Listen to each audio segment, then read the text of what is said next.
في قرية في الفيوم اسمها كوم أوشيم، هادية بسيطة، كلها بيوت ريفية وشوارع ترابية وناس طيبين. بس وسط الهدوء ده في بيت الناس بتسميه بيت الموت، وناس تانية بتقول عليه بيت الست نعيمة. واللي حصل فيه يخلي جلدك يقشعر من غير ما تعرف السبب. البيت ده من حوالي 50 سنة كانت عايشة فيه واحدة ست اسمها نعيمة. كانت كبيرة في السن ومحدش بيشوفها غير بالليل. تطلع من البيت، تلف في الشوارع، تبص على البيوت من بعيد وترجع تستخبى. ما كانش ليها أهل ولا أصحاب ولا حتى حدا بيسأل عنها.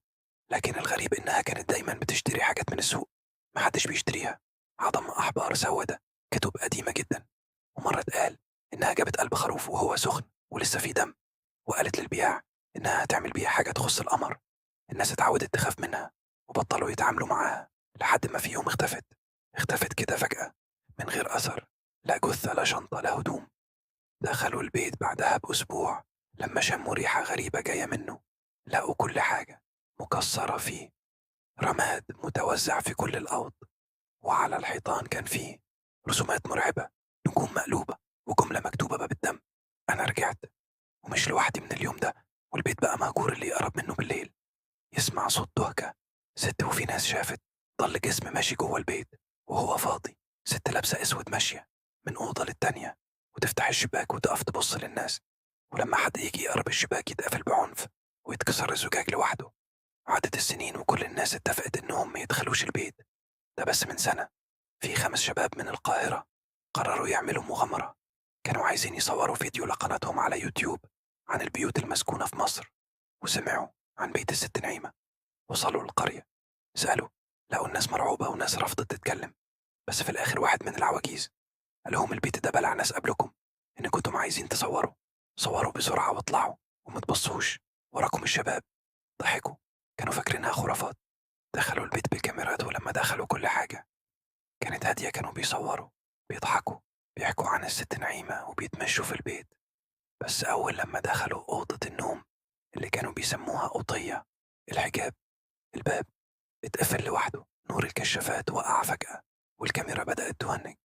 الشاشة بقت سودة وطلع صوت من السماعات بيقول: انتم مش لوحدكم، محدش بيرجع من هنا. الولد اللي كان شايل الكاميرا صرخ وقال: في حاجة بتنفخ في ودني. والتاني وقع على الأرض ووشه اتشق نصين حرفيا، مش جرح لأ، كأن وشه اتفتح. وكل ده قدام الكاميرا. الباقيين حاولوا يهربوا بس باب البيت كان مقفول ومفيش شباك بيفتح. وفجأة ظهر خيال أسود وطويل ماشي على الأرض من غير صوت، عيونه حمرا بتنور في الضلمة. وكان بيقرب منهم ببطء، وكل ما يقرب كان الهواء يختفي والأنفاس تتقل وكأنك بتغرق في الهواء. واحد منهم نط من الشباك واتصاب بس قدر يهرب، واتنين اختفوا جوه البيت ملهمش أي أثر. ولحد النهاردة محدش عارف هما فين. اللي هرب وصل لمستشفى في الفيوم وكان بيهزي ويقول: أنا شفتها، كانت جوه الدم. نعيمة، نعيمة رجعت وراحت جوه حد منا. والأغرب بقى إن لما جه ينزل الفيديو على اليوتيوب كل حاجة اتحذفت من اللابتوب، والهارد اتحرق حرفيا، اتحرق لوحده من غير سبب. وكل ما يحاول يكتب عنها بوست أو يحكي النت يقطع والموبايل يفصل. والبيت اللي ساكن فيه مرة اتكهرب كله فجأة وهو نايم. وفي آخر بوست ليه كاتب: لو دخلت بيت الست نعيمة ما تستناش ترجع، هي مش ساكنة فيه، ده هي البيت نفسه. ومن بعدها اختفى القناة بتاعته، اختفت حسابه، اتمسح. وأصحابه اللي فضلوا واحد فيهم اتحجز في مستشفى نفسية وبيقول دايما نفس الجملة: البيت بيتها، واللي يدخل بيتها تاخده ليها. من بعد ما الولد اللي نجا من بيت الست نعيمة اختفى، الناس في القرية رجعت تعيش في رعب. بس المرة دي الرعب كان مختلف، كان صامت، كأنه بينتشر في الهواء. ناس بدأت تشوف أحلام غريبة. واحدة حلمت إنها ماشية في ممر ضلمة، وكل ما تجري تلاقي نفسها بترجع لنفس المكان قدام باب بيت الست نعيمة. والتانية كانت بتشوف في الحلم وش ست بعين سودة وابتسامة واسعة لحد ودانها. والراجل العجوز اللي حصر الشباب قبل كده مات فجأة وهو بيصلي، وقع وهو ساجد، والوش بتاعه كان متجمد على تعبير رعب، كأنه شاف حاجة مخيفة جدا قبل ما يموت. وكل ده حصل في خلال أسبوع واحد بس بعد اللي حصل مع الولاد. لكن الرعب الأكبر كان لسه جاي بعد شهر بالظبط من اليوم اللي دخلوا فيه البيت. ظهرت صفحة جديدة على فيسبوك باسم الرجوع، ومفيش فيها غير فيديو واحد. الفيديو مدته 3 دقايق ونص، وبيبدأ بشاشة سودة وفي صوت نفس تقيل كأن حد بيجري، وبعدين الكاميرا تهتز وتبان أوضة مظلمة وفيها مراية مكسورة واللي بيصور بيقرب منها.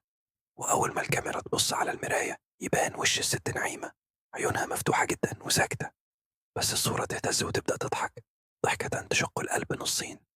بعدها الفيديو يقفل لوحده، وأي حد حاول يحمل الفيديو جهازه يهنج والنت يفصل.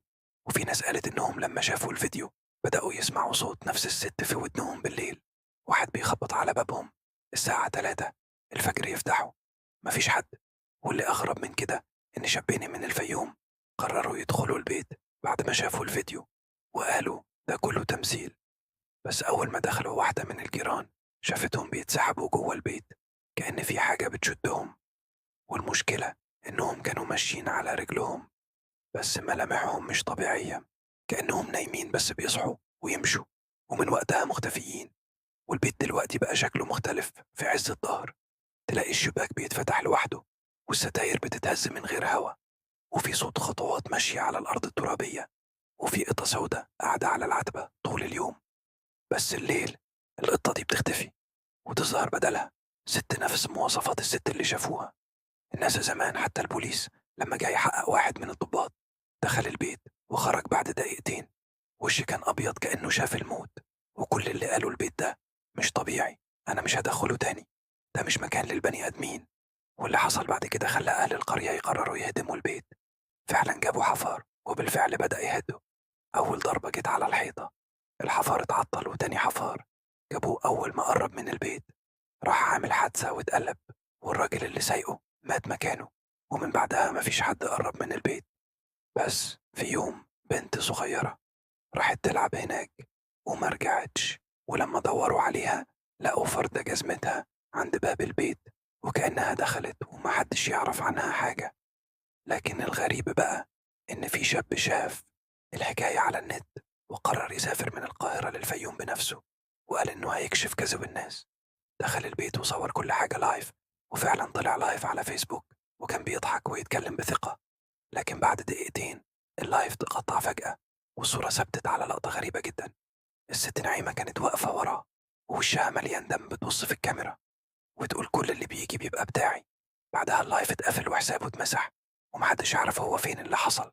بعد كده كان المفاجأة الأكبر، واحد من الأهالي كان ماشي قريب من البيت لقى ورقة متعلقة على الحيطة من بره. الورقة كان مكتوب فيها أنا ما بقتش جوه البيت، أنا بخرج دلوقتي، ومن يومها كل يوم جمعة الساعة 3 الفجر حد بيسمع صوت حد بينده باسمه، مش بصوت أي حد يعرفه، لأ، بصوته هو نفسه، كأنه بيندو على نفسه من جوه البيت. وكل اللي يرد على النداء بيروح وميرجعش، ومفيش أي كاميرا بترصد اللي بيحصل. البيت بيبلع الناس كأن له بعد تاني، عالم مظلم كله أرواح، وكلهم بيخدموا الست اللي كانت من سنين قاعدة لوحدها والنهاردة بقت مش لوحدها خالص. اللي دخل بيتها ما بقاش بني آدم، بقى جزء منها. لو شفت البيت ما تبصش فيه، ولو سمعت صوت بيندو عليك باسمك من جوه مهما حصل ما تردش. طب قول اسم يا نجم إنك وصلت للآخر، لأن لو كملت القصة دي للنهاية فأنت مش أي حد دلوقتي بقى. جه دورك تقول لنا أنت شايف إيه. هل بيت الست نعيمة فعلا مسكون ولا دي كلها صدفة؟ وهل لو جالك تحدي تدخل المكان ده بنفسك هتوافق؟ اكتب لي رأيك في الكومنتات، ولو حصل معاك موقف مرعب قبل كده احكيه لنا يمكن نطلع منه بقصة مرعبة جديدة واسمك يكون أول اللي يتقال في الحلقة الجاية. ولو لسه ما اشتركتش في القناة فحرام عليك، ده اللي جاي مرعب أكتر من اللي فات كل أسبوع. عندنا قصة هتخليك تفكر مليون مرة قبل ما تنام والنور مطفي. اشترك فعل الجرس وسيب دماغك تعيش الرعب على أصوله. ما تنساش اللايك لو قلبك لسه بيخبط بعد اللي سمعته. استناني في الحلقة الجاية، وافتكر دايما في أماكن مش لازم تدخلها، وفي قصص ممكن تسمعها بس متحاولش تعيشها. سلام يا صاحبي، ومتنساش تبص وراك، بس بلاش ترد لو حد ناداك باسمك.